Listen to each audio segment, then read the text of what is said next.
Assalamualaikum warahmatullahi wabarakatuh. Perkenalkan, nama saya Revino Jantri Putra dengan NIM 42220121 dari Prodi Teknik Rekayasa Robotika semester 6. Kali ini saya akan menjelaskan tugas dari Computer Vision Arena 04, yaitu menjelaskan tentang Visual Language Model yang kamu ketahui.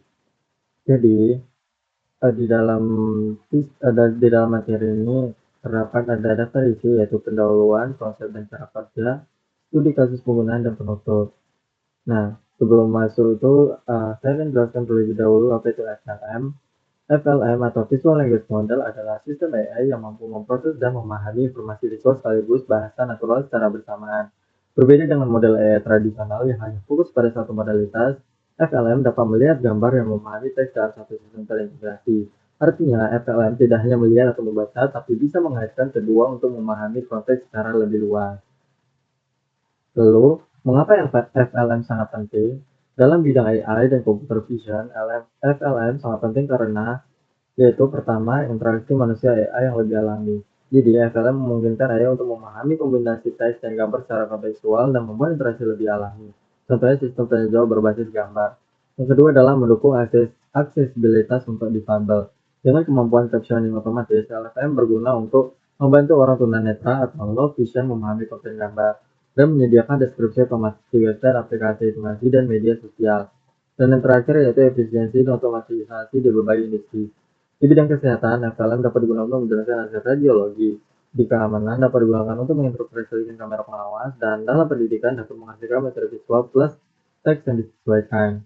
Nah, konsep dan cara kerja dari FLM itu seperti Visual Language Model atau FLM yang umum memberikan dua komponen utama, yaitu encoder gambar dan decoder teks. Jadi, pengkode gambar bertanggung jawab untuk memproses data visual, mengekstrasi visual objek, warna, teks, dan lain-lain, dan mengubahnya ke dalam format yang dapat dipahami oleh model.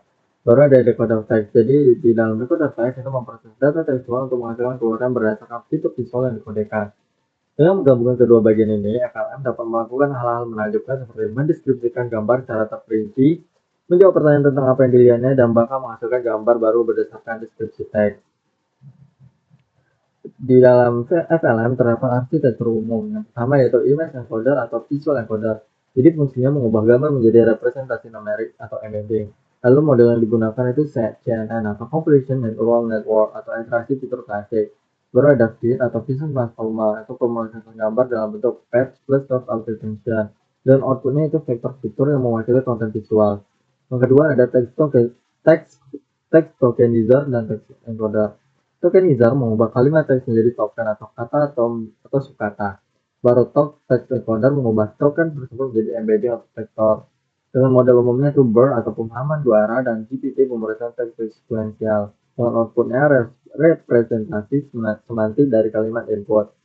Baru yang ketiga ada Gen Embedding Space. Jadi di Gen Embedding Space itu seperti di klip gambar nanti dikatakan ke ruang vektor yang sama dan itu utamanya cosinus. Dengan cross citation seperti di Flamingo 1, gambar dan teks saling memperhatikan dan membangun pemahaman kontekstual yang dalam. Baru ada multimodal transformer. Transformer menerima dua input atau visual plus teks sekaligus dan memprosesnya bersama. Dan yang terakhir yaitu output layer. Jadi bergantung pada tugasnya, FLM akan memiliki output berbeda. Yang pertama ada image captioning, ada text to image interfacial, ada visual question answering, dan instruction following. Baru terdapat ada contoh model pada FLM, yaitu CLIP atau Constructive Language Image Pre-Training. Dengan tujuan utamanya memetakan gambar dan teks ke dalam ruang embedding bersama sehingga dicocokkan berdasarkan makna. Dengan cara kerjanya itu dengan gambar lalu diproses oleh Vision Transformer atau VIT atau teks diproses oleh Text Transformer seperti GPT. Baru ditraining dengan context loss mencocokkan pasangan gambar yang relevan dan menjawabkan yang tidak cocok. Baru ada BLIP atau Bootstrapped Language Image Pre-Training dengan fokus itu meningkatkan kualitas captioning dan question answering. Uniknya, menggunakan dua tahap captioning atau image matching dan image captioning bisa menghasilkan teks dari gambar. Baru ada Flamingo dengan karakteristiknya itu menggabungkan gambar dan teks secara dinamis dalam satu mode besar. Lalu menggunakan cross attention layer untuk memahami konteks visual dan teks secara bersamaan. Baru ada Cosmos di model multimodal all-in-one, semua proses gambar, teks, dan backup video dibangun di atas arsitektur transformer yang mendukung input visual language ke dalam software teks. Baru di sini ada materi yaitu studi kasus penggunaan di mana saya mengambil captionnya otomatis gambar atau deskripsi.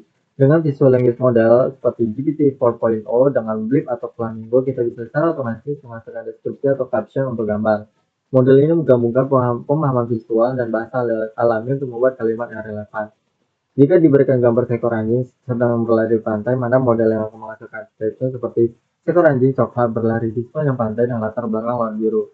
Cara kerjanya itu gambar diproses oleh vision encoder untuk menginsert fitur visual. Lalu kedua itu fitur ini dikirim ke language encoder untuk menghasilkan teks deskriptif.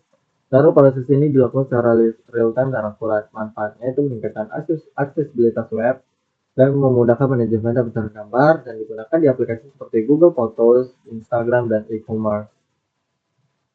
Kesimpulan dari FLM adalah sistem AI yang mampu memproses dan memahami informasi visual sekaligus bahasa natural secara bersamaan. Jadi artinya FLM tidak hanya melihat atau membaca tapi bisa menggunakan keduanya untuk memahami konteks secara lebih luas.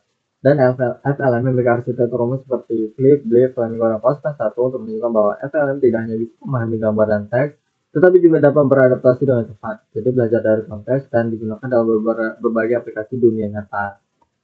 Nah, potensi pengembangan dan tantangan itu juga ada, yaitu dengan potensi yang pertama itu interaksi AI yang lebih manusiawi. Jadi FLM mampu memahami konteks visual dan menjawab dengan bahasa alami sehingga interaksi terasa lebih seperti berbicara dengan manusia. Yang kedua itu berguna untuk banyak bidang seperti pendidikan, di mana memberikan penjelasan gambar atau ilustrasi pembelajaran, di keamanan mengenali objek situasi dan rekaman CCTV, di e-commerce membeli deskripsi otomatis produk, dan lain sebagainya. Baru yang ketiga itu mendukung teknologi inklusif. Jadi di tunanetra atau pengguna dengan keterbatasan visual melalui pembaca layar. Baru ada anak-anak atau pengguna dengan hambatan literasi visualnya. Baru dan yang terakhir itu menjadikan konten digital lebih inklusif dan bisa diakses oleh banyak kalangan. Walaupun ada banyak potensi pengembangannya, tidak di FLM juga memiliki tantangannya. Seperti yang pertama butuh data multimodal yang besar dan bersih. Jadi pelatihan model seperti ini membutuhkan dataset yang bersih pasangan gambar teks dalam jumlah besar. Tantangannya data harus bersih, konsisten, dan beranotasi baik. Baru ada kurangnya representasi dan budaya non dominan bisa menimbulkan bias. Baru pengumpulan dan anotasi gambar juga rentan terhadap prestasi. Baru yang kedua itu rentan terhadap bias dan misinterpretasi. Jadi salah deskripsi dan konteks ternyata menyebut sebagai marah karena bias data. Menghasilkan deskripsi stereotipikal atau tidak pantas, yaitu gender, ras, budaya. Dan tidak bisa menangkap makna simbolis seperti atau konteks budaya secara mendalam. Baru yang terakhir yaitu biaya komputasi yang tinggi. Jadi pendidikan memberi penjelasan gambar atau ilustrasi pembelajaran di keamanan mengenali objek atau situasi dari CCTV. Di e-commerce memberi deskripsi otomatis untuk produk. Nah, pendapat pribadi saya apa teknologi FLM ini menjanjikan atau apa? Ternyata iya. Pendapat saya iya. Jadi teknologi visual language model atau sangat menjanjikan dan bahkan bisa menjadi salah satu fondasi utama AI masa depan dikarenakan yang pertama itu yang akan mencerminkan cara manusia memahami dunia. Kita tidak dapat dalam dunia teks atau gambar saja. Kita memproses dunia secara multimodal, seperti melihat, mendengar, membaca, dan berbicara. FLM memungkinkan AI untuk berpikir seperti manusia dan menggabungkan pemahaman visual dan bahasa. Yang kedua itu sangat mendukung inklusivitas. Jadi fitur seperti image captioning dan deskripsi otomatis sangat bermanfaat untuk tunanetra atau pengguna dengan hambatan kognitif. Jadi ini mendorong teknologi yang tidak hanya canggih tapi juga beretika dan ramah. Tetapi tetap ada tantangan serius walau menjanjikan. LFM masih menghadapi seperti bias data, contohnya salah menafsirkan foto karena bias pelatihan. Yang kedua masalah privasi saat mengenali wajah objek. Yang terakhir itu tergantungan pada infrastruktur mahal. Jadi kalau tidak hati-hati, teknologi ini bisa memperkuat ketimpangan akses hanya untuk negara atau perusahaan besar. Nah, mungkin itu saja penjelasan yang saya pahami di FLM atau Visual Language Model. Jadi bila ada kekurangan dalam penjelasan mohon dimaafkan. Wabillahi taufiq wal hidayah. Wassalamualaikum warahmatullahi wabarakatuh.